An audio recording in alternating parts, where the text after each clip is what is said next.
Hi guys and welcome back to my YouTube channel. आपने इस video पे click किया दैट मींस आपका नीट 2023 उतना अच्छा नहीं गया है and you are ready to take a drop for the NEET 2024 and if you are a dropper believe me, ये स्ट्रेटेजी मैं आपको बताने वाला हूँ and it is going to be the best on so far YouTube. या आपका कोई भी कजिन भाई बहन आपको कोई शेड्यूल बताया एंड ये आप कंपेयर कर लीजिएगा एंड इस समय आपकी लाइफ में हर जगह काइंड ऑफ नेगेटिविटी होगी, नेगेटिव थॉट्स आ रहे होंगे दिमाग में, आजू बाजू वाले लोग कुछ टॉन्ट दे रहे होंगे, कुछ आपको मोटिवेट कर रहे होंगे, बट ये सबसे भी ऊपर है कि आप इन सब चीज़ों को कैसे लेते हो। अगर आप एक पॉजिटिव और एक हैप्पी माइंडसेट के साथ ड्रॉप ले रहे हो ना, तो सबका मुंह अपने आप बंद हो जाएगा। सबसे पहले आप श्योर हो जाइए और अपने आप पे प्राउड करिए कि आपने ड्रॉप लिया है, आप मेहनत करने से भाग नहीं रहे हो। फाइनली ये शेड्यूल आज मैं जो दिखाऊंगा आपको, मैं पूरा लिख के दिखाने वाला हूँ शेड्यूल यहाँ पे, and just paste this schedule on your wall और ऑन योर स्टडी टेबल, जहाँ पे भी आप पढ़ते हो, and you will just realise कि इसमें बायोलॉजी, केमिस्ट्री, फिजिक्स, आपके टेस्ट सीरीज कैसे आपको एक सिस्टमेटिकली अप्रोच करना है। ये नेक्स्ट 11 मंथ में आपको टारगेट दे रहा हूँ। So let's start our video. In case you are new here, this is Om Mishra, currently pursuing my MBBS from GMC Vadodara under the MS University, and I have cleared my NEET 2021 with an overall score of 639 marks, and I was also a dropper. So मैं बहुत ज़्यादा relate कर सकता हूँ वो student से जो drop ले रहे हैं इस बार, एंड NEET 2024 उनका अल्टीमेट टारगेट है। Let's start our video. सबसे पहला टारगेट नीट 2024। सबसे पहले मैंने कहा decide your dream marks, don't suddenly decide 700 plus. For example आप 200-300 मार्क्स पे ड्रॉप ले रहे हो, अचानक से 700 प्लस सोच रहे हो, तो आप एक्चुअली आपको पता भी नहीं कि 400 या 500 मार्क्स तक कैसे पहुंचा जाता है।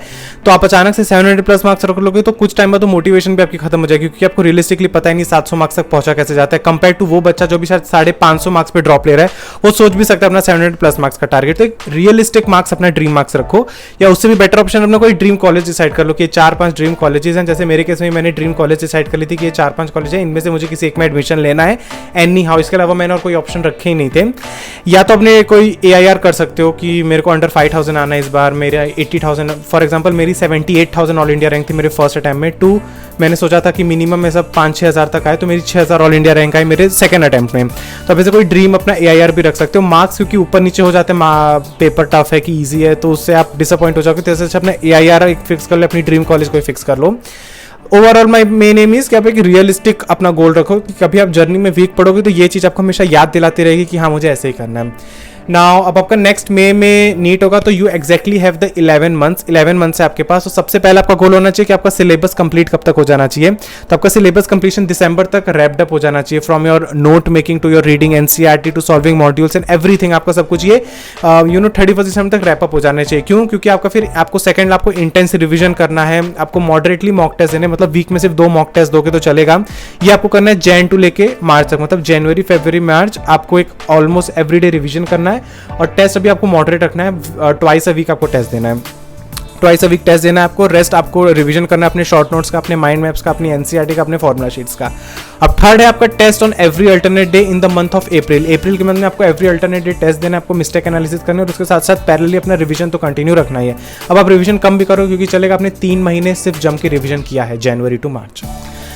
अब हम आ जाते हैं सबसे दूसरा सबसे बड़ा, कोचिंग हमें चाहिए, ऑफलाइन कोचिंग ज्वाइन करनी चाहिए कि ऑनलाइन कोचिंग ज्वाइन करनी चाहिए। तो सबसे पहला कोचिंग नेसेसरी है, I am saying offline coaching ज़रूरी है। क्यों? सबसे पहले आपको ऑफलाइन टेस्ट अपॉर्चुनिटी मिलेगी, आप वहाँ जाओगे, टीचर्स वहाँ पे रहेंगे डाउट पूछने के लिए, आप वहाँ पे बैठोगे एक एग्जामिनेशन हॉल की तरफ, हर दिन जाओगे, जितने भी टेस्ट पूरे साल दोगे अपने ड्रॉप ईयर में, आपको बहुत अच्छा एनवायरनमेंट मिलेगा। सेकेंडली एक हेल्दी माइंडसेट रहेगा और आपको चेंज मिलता रहेगा। पूरे दिन घर पे पढ़ो, फिर कोचिंग का टाइम आएगा तो थोड़ा आपको चेंज भी मिलेगा। वहाँ कोचिंग में जाओगे, कोचिंग में अपना डाउट पूछेगा, अपने फ्रेंड्स के साथ पढ़ाई के बारे में इंटरेक्ट करोगे तो आपको चेंज मिल जाएगा, एज कम्पेयर टू अगर आपने कोचिंग ज्वाइन नहीं की है, आपने ऑफकोर्स कोई ऑनलाइन कोर्स ही लोगे तो पूरे दिन घर पे बैठे बैठे आपकी प्रोडक्टिविटी कम हो सकती है। लेकिन अगर आप एक मेंटली स्ट्रांग बच्चे हो जो शायद सेम जगह पे रहते रहते सैचुरेट नहीं होता, वो एफिशिएंटली अपनी मेंटेन कर सकता है, तो then this cannot be the point for you. Third, आपका रेगुलर इंटरेक्शंस अपने टीचर से होता रहेगा, आपको चाहे कोई पेपर का डाउट करना हो या अपने मॉड्यूल्स के डाउट करना हो, NCERT की लाइन समझनी हो। तो अगर आप कोई कोचिंग ज्वाइन नहीं की हो तो प्रोबेबली आपको गूगल पे से हेल्प लेनी पड़ेगी, जो थोड़ा टीडियस हो जाता है एज कम्पेयर टू कोई टीचर से face to face direct doubt पूछ लेना। Fourth is the most important, doubt solving आपकी बहुत अच्छी हो जाएगी अगर आप कोई एक ऑफलाइन कोचिंग ज्वाइन करोगे। लेकिन ये ऑफलाइन कोचिंग आप तभी ज्वाइन करना अगर आपको कोई फाइनेंशियल इशू नहीं है, आपका कोई डिस्टेंस इशू नहीं है, या आपके सिटी में कोई एक्चुअली अच्छी कोचिंग नहीं है। अगर अच्छी कोचिंग नहीं है तो ज़बरदस्ती कोई भी लोकल कोचिंग ज़्यादा पैसे में मत जाओ, ज्वाइन ही मत करो अगर अच्छी कोई ब्रांड वाली कोचिंग नहीं है। डिस्टेंस प्रॉब्लम नहीं है तब कोचिंग आप ज्वाइन करो, आपका फाइनेंशियल कोई इशू नहीं है तभी कोचिंग ज्वाइन करो। अगर इसमें तीनों में से कोई भी एक आपका रीज़न आ रहा है तो डेफिनेटली आप ऑनलाइन कोर्स के साथ जा सकते हो। बच्चे ऑनलाइन कोर्स लेके भी बहुत अच्छा स्कोर कर रहे हैं। बस हाँ, अपने आप को आपको मेंटली और स्टेबल रखना पड़ेगा और काम डाउन रखना पड़ेगा और मेंटली आपको वीक नहीं पड़ना, क्योंकि आप अकेले ही अपने आप को संभालने वाले, कोई टीचर या दोस्त शायद आपको उतना नहीं संभाल पाए क्योंकि आप एक online course Leo. Now note, I hope you all have analyzed the main reason of your failure in NEET 2023. NEET 2024 की प्रिपरेशन चालू करने से पहले NEET 2023 की एनालिसिस आपने अपने ऊपर किया कि आपका मेन रीज़न क्या था फेल होने का, ताकि पूरे साल उस पर आप अच्छे से वर्क कर सको। कि आपने टेस्ट ज़्यादा नहीं दिए थे तो आप बहुत स्लो सॉल्व कर रहे थे, आपने OMR गलत भर दी, या आपको फॉर्मूलाज याद नहीं आ रहे थे, कि आपके कंसेप्ट वीक थे, कि आपने कुछ तैयारी नहीं की थी। जो भी छोटा से छोटा रीज़न हो, एनालिसिस पकड़ो। NEET 2023 का क्वेश्चन पेपर पकड़ो, हर एक क्वेश्चन के नीचे एक एनालिसिस लिखो कि आपने ये क्वेश्चन क्यों गलत किया। मैंने भी ऐसा किया था, मैं अभी भी कहता हूँ, मेरा NEET 2021 से ज़्यादा मैंने अपना NEET 2020 का पेपर संभाल के रखा है, क्योंकि वो पेपर था जिसने मुझे अल्टीमेटली मोटिवेट किया to score my dream marks in NEET 2021। मेरा 2021 का पेपर कहीं खो भी गया, बट 2020 का अभी मैंने अपने फोल्डर में संभाल के रखा हुआ है। तो आपका 2023 का एनालिसिस कंप्लीट होना चाहिए कि क्या रीज़न था एवरी क्वेश्चन पे, कि आपने क्यों छोड़ा, आपने पढ़ाई नहीं, क्योंकि कोई ना कोई रीजन तो का तो वो जरूर रखेगा। नाउ लेट्स स्टार्ट विद सबसे पहले बायोलॉजी का स्ट्रेटेजी, कि बायोलॉजी में आपका क्या क्या कैसे क्या टारगेट होना चाहिए। सबसे पहले आपका टारगेट मार्क्स क्या होना चाहिए? टारगेट मार्क्स होना चाहिए आपका 360। लिटरली बायो चाहे सेक्शन ए हो सेक्शन बी हो, अब आपका वो लोग आउट ऑफ एनसीईआरटी तो पूछ ही नहीं रहे हैं, तो आपका मोस्ट ऑफ द टारगेट होना चाहिए कि मुझे 360 बायो में स्कोर करना ही करना। अगर आप हाई टारगेट रखोगे तब भी शायद एक या दो क्वेश्चन आप नीट में गलत कर दो तो भी मिनिमम 350 तो आ ही जाएंगे। अब वही आपने टारगेट ही 300 मार्क्स का सोचा है तो नीट में पक्का आपकी 280 या 290 आ जाएगा। वो कभी हमेशा अपना टारगेट अचीव कर ही नहीं सकते हो। 100% एफिशिएंसी नहीं होती, आपको पता है कार्नट इंजन भी 100% एफिशिएंट नहीं था, तो हम कैसे हो सकते हैं। तो अपना टारगेट 360 का रखो तो मिनिमम आप 350 या 340 तो स्कोर कर ही लोगे, बट फिर भी टारगेट अपना सेट 360 का ही रखो। सबसे पहले मेरा नीट 2023 का एनालिसिस वीडियो जाके देखो, जैसे मैंने यहाँ पे भी सबसे पहले लिखा, मैंने परफेक्टली बताया कि कितने क्वेश्चन ट्रिकी थे, कितने डायरेक्ट एनसीईआरटी थे, कितने मैथ्स द कॉलम थे, सब कुछ बताया। उससे आपको एक माइंडसेट आएगा कि हाँ मुझे 2023 में ये चीजें ध्यान रखनी है। सेकेंडली, ओनली 100% एनसीईआरटी की आपको प्रेप करनी है। कोई एक्स्ट्रा इन्फॉर्मेशन के लिए, कोई एक्स्ट्रा टीचर की आपको जो इन्फॉर्मेशन चाहिए आपको लेक्चर के थ्रू मिल जाएगी।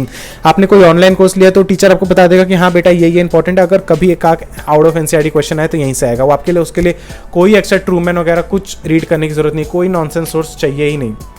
Fourth point, start with your 11th portion as well. कुछ लोग को मैंने जैसे बता दिया था अपने एनालिसिस से कि 12th का पोर्शन कंपैरेटिवली ज़्यादा था, 12th थोड़ा ज़्यादा इंपॉर्टेंट है, तो लोग 12th से चालू कर देते। नहीं, आपको पहले 11th का बेस अच्छे से क्लियर करना है। Although dependency 11th to 12th के चैप्टर्स में उतनी नहीं है, लेकिन फिर भी आप 11th पहले अच्छे से करो, फिर 12th पे जाओ, आपको बेटर समझ में आएगा। अगेन, अगर अब आपको कौन से चैप्टर कितने टाइम में प्रिपेयर करना है। अगर आपने छोटे चैप्टर्स पकड़े, फॉर एग्जांपल स्टार्टिंग में लिविंग वर्ल्ड आ रहा है या cell cycle and cell division आ रहा है, ऑफकोर्स आपने सारे चैप्टर एक ना एक बार तो पढ़े होंगे, आप पूरे जीरो तो हो नहीं किसी भी चैप्टर में, तो आपको पता है कि छोटे चैप्टर कौन से, लंबे चैप्टर्स कौन से हैं। तो अगर कोई छोटे चैप्टर्स उठा रहे हो ना, तो वीक में आपके 2 छोटे चैप्टर प्रिपेयर हो जाने चाहिए। और प्रिपेयर में क्या क्या आता है वो भी मैं बताऊंगा, लेकिन अगर आप छोटे चैप्टर पकड़ रहे हो तो वीक में 2 चैप्टर कंप्लीट करो। और अगर आप एक लंबा चैप्टर पकड़ रहे हो, फॉर एग्जाम्पल आपने genetics 1 molecular basis of inheritance पकड़ लिया, या ह्यूमन फिजियोलॉजी का कोई चैप्टर पकड़ लिया, रेस्पिरेटरी सिस्टम है, आपने कोई भी बड़ा चैप्टर पकड़ा है वो आपका वीक में 1 चैप्टर अच्छे से प्रिपेयर करो, इट्स ओके। लेकिन छोटे चैप्टर पकड़े तो वीक में 2 हो जाने चाहिए। अब आपका शेड्यूल क्या होना चाहिए? सबसे पहले आपको लेक्चर देखना है, जैसे मैंने लिखा है लेक्चर वॉचिंग आपको करनी है। सिर्फ रफ नोट्स बनाओ, आपको अल्टीमेटली एनसीईआरटी पे ही रिलायबल करना है, कोई नोट्स नहीं पढ़ने बायोलॉजी की, तो ये नोट डाउन कर लो। अगर आपने नोट्स पढ़े थे अपने इस टाइम में तो नोट्स पढ़ना बेकार है बायोलॉजी के लिए, आपको सिर्फ एनसीईआरटी पे रिलाय करना है। सेकेंडली, फिर आपको लेक्चर देखने के बाद आपको अपनी एनसीईआरटी की रीडिंग करनी मिनिमम 2 से 3 बार।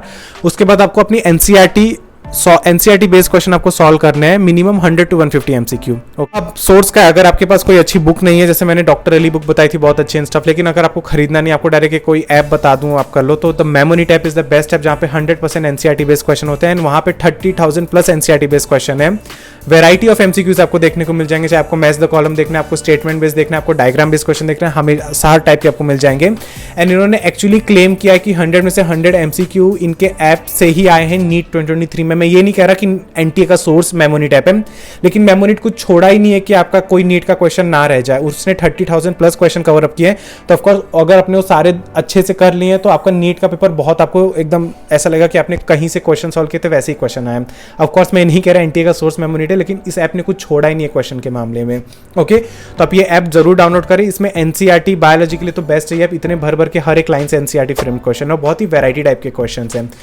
Then one more NCERT reading. आपको ये सब करने के बाद आपको एक बार अपनी एनसीईआरटी रीडिंग और करनी है। आपने जो 100 to 150 एमसीक्यू में गलतियां की हैं वो मार्क कर लो कि हाँ मैंने ये पैराग्राफ अच्छे से नहीं पढ़ा, ये लाइन अच्छे से नहीं पढ़ी। अब इसके बाद आपको पीवाईक्यू सॉल्व करने हैं। पीवाईक्यू आपने कितने मिनिमम 15 साल के सॉल्व करने हैं और पीवाईक्यू में जो भी आउट ऑफ एनसीईआरटी है वो अपने एनसीईआरटी में ऐड ऑन कर लो। तो ये आपका सीक्वेंस होना चाहिए कोई भी एक चैप्टर अच्छे से प्रिपेयर करने का। अगर आप ये नहीं करते थे तो यही शायद आपकी गलती थी जो आपके बायो में कम मार्क्स आए। ये सीक्वेंस होना चाहिए आपका एक चैप्टर कंप्लीट करने का। और मैंने अपने नीट 2023 एनालिसिस वीडियो में बता दिया कि मिनिमम 60% पेपर आपका पीवाईक्यू था। तो पीवाईक्यू सॉल्व करना मिनिमम 2-3 बार तो बहुत जरूरी है और जो भी आउट ऑफ एनसीईआरटी हो वहीं से आप ऐड ऑन कर लीजिए। तो हम आ जाते हैं केमिस्ट्री की स्ट्रेटेजी पे। तो केमिस्ट्री में आपका सबसे पहले टारगेट होना चाहिए 160, क्योंकि अब केमिस्ट्री भी ऑलमोस्ट बायो जैसे आपको पता है। मैंने और अगेन मैं कहूँगा सेकेंडली कि जाओ मेरा नीट 23 का एनालिसिस वीडियो देखो, जिसमें मैंने बताया कि इवन फिजिकल के भी 50% क्वेश्चन बिना सॉल्व करने वाले थे। ऐसे डायरेक्ट फॉर्मुला बेस्ड थे, फॉर्मुला पे ही क्वेश्चन थे, आपके ग्राफ वाले क्वेश्चन थे, थ्योरेटिकल बेस्ड बहुत सारे थे। देन थर्ड थिंग इज सारे एमसीक्यू आपके 100% एनसीईआरटी से ही आने वाले हैं केमिस्ट्री में भी। ऑल्दो लिटिल बिट टफ था पेपर, लेकिन 100% सोर्स तो आपका एनसीईआरटी था, उससे बाहर तो कुछ नहीं था। तो अगेन अब आपका सीक्वेंस का होना चाहिए। सबसे पहले केमिस्ट्री के अच्छे से चैप्टर को करने के लिए सबसे पहले watch the lecture of every chapter, चाहे ऑर्गेनिक हो, चाहे इनऑर्गेनिक हो, चाहे फिजिकल हो। कुछ लोग मैं देखता हूँ कि इनऑर्गेनिक है तो क्यों देखना भैया, डायरेक्टली हम देख लेते हैं ना, डायरेक्ट रीड कर लेते हैं एनसीईआरटी। ऐसा बिल्कुल नहीं होता, आपको उसके लिए भी रीड करना ही पड़ता है अपना एनसीईआरटी, और उसके बाद आपको लेक्चर भी देखने ही पड़ते हैं। फिर लेक्चर के बाद आपको अपनी एनसीईआरटी रीड करनी कितनी, मिनिमम 2 से 4 बार। बाद आपको अपनी एनसीईआरटी रीड करनी है मिनिमम कितने, 2 से 4 बार आपको रीड करनी है, चाहे इनऑर्गेनिक हो ऑर्गेनिक हो। फिजिकल के लिए आप रीड नहीं करोगे तो इट्स ओके, क्योंकि एक बार रीड कर लेना बाद में और हाईलाइट करके रख देना, लेकिन मिनिमम 2 से 4 बार आपकी इनऑर्गेनिक ऑर्गेनिक तो रीड होनी चाहिए। उसके बाद आपको एमसीक्यू सॉल्व करना है, मिनिमम कितना 100 to 150 एमसीक्यू आपको सॉल्व करने, मिनिमम 100 to 150 एमसीक्यू सॉल्व करने। उसके बाद आपको पीवाईक्यू सॉल्व करने कितने, मिनिमम 10-15 साल के तो करके रखी। तो उसके बाद बहुत टाइम आपके पास बच रहा है तो करना 83 और 90s के एमसीक्यू। उसके बाद ये तीनों चीज करने के बाद आपको फिर लास्टली अपनी फॉर्मुला शीट या रिवीजन शीट बनानी है, ऑर्गेनिक की, इनऑर्गेनिक की और फिजिकल की। आपको एक रिवीजन और वो शीट बना लेनी है जो आपको एंड टाइम में जनवरी टू अप्रैल आपको बहुत हेल्प करने वाला है। तो एक फॉर्मुला शीट भी अपनी प्रिपेयर कर ही लेना, ओके। एंड अगेन छोटे चैप्टर हुए, छोटे हो या बड़े हो, मुझे लगता है केमिस्ट्री का इतना पोर्शन बड़ा है कि एवरी 2 चैप्टर एक वीक में आपके कंप्लीट हो ही जाने चाहिए। वो आपका रख सकते हो, कभी एक फिजिकल एक इनऑर्गेनिक पढ़ लो, कभी ऑर्गेनिक या इनऑर्गेनिक पकड़ लो, या आपका जो 11th और 12th का सीक्वेंस है वो सीक्वेंस में ही जा सकते हो, जैसा आपको रखना है। लेकिन मिनिमम 2 चैप्टर ये सारे स्टेप्स के साथ आपके एक वीक में कंप्लीट हो जानी चाहिए केमिस्ट्री के। अब केमिस्ट्री में स्ट्रिक्टली कुछ चैप्टर के आपको नोट्स बना के रख ही देने हैं, आपको कोई एक्सक्यूज एनसीईआरटी बार बार पढ़नी नहीं उन चैप्टर्स की, क्योंकि उनमें से क्वेश्चन आएंगे एनसीईआरटी बेस्ड, लेकिन एनसीईआरटी पढ़ने जाओगे तो बहुत लंबा आपको पड़ जाएगा और ऊपर से सिर्फ एक ही 2 क्वेश्चन आते हैं। तो एक ही बार में पढ़ो, एकदम कॉम्पैक्ट शॉर्ट नोट्स बना के अपने रख दो।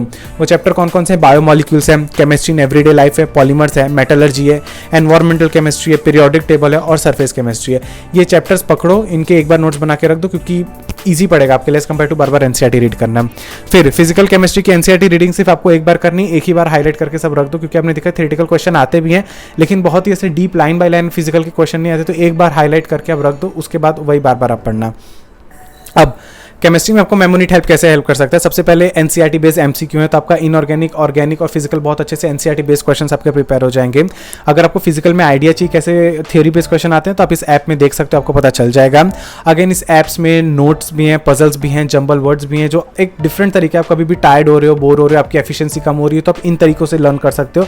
थोड़ा आपका एफिशिएंटली काम भी हो जाएगा और आपका इंटरेस्टिंग भी हो जाएगा काम। थर्ड, पीवाईक्यूज हैं मेमोनीट ऐप में प्रॉपर सोल्यूशन के साथ, तो पीवाईक्यू के लिए कोई और सोर्स के लिए भटकने की जरूरत नहीं है। मेमोनीट में बेस्ट तरीके से पीवाईक्यू सोल्यूशन के साथ दिए हुए हैं, तो you can just go with that. And lastly formula learn करने के लिए एमसीक्यू अलग से बनाए गए हैं कि आपको फिजिकल केमिस्ट्री के फॉर्मूला लर्न हो, उसके लिए भी अलग से मेमोनीट ऐप में दिया हुआ है। तो आप मेमोनीट ऐप डाउनलोड करिए, सारी क्वालिटीज आपको केमिस्ट्री के प्रिपरेशन में हेल्प कर देंगे। Last but not the least, लेकिन अब आ जाते हैं हम फिजिक्स के स्ट्रेटेजी पे। और फिजिक्स के स्ट्रेटेजी में आपका टारगेट होना चाहिए 150 मार्क्स का, क्योंकि अब फिजिक्स मैंने आपको अगेन मैं कहूँगा कि आप पहले जाइए मेरा नीट 2023 एनालिसिस वीडियो देखिए, मैंने बताया कि डायरेक्ट क्वेश्चन कितने इजीली आप सॉल्व कर सकते हो, कि मैंने बताया कि कैसे डायरेक्ट क्वेश्चन ही आते हैं। आप 120 to 130 मार्क्स की फॉर्मुला बेस्ड लर्न करके जाओ तो भी आपके हो जाते हैं। अगेन अगर आपने कोई कोचिंग ज्वाइन नहीं की तो ये YT चैनल है जो मैंने रिकमेंड किया अपने पर्सनली, मेरे चैनल पे जाओ, ये वीडियो आप देख सकते हो।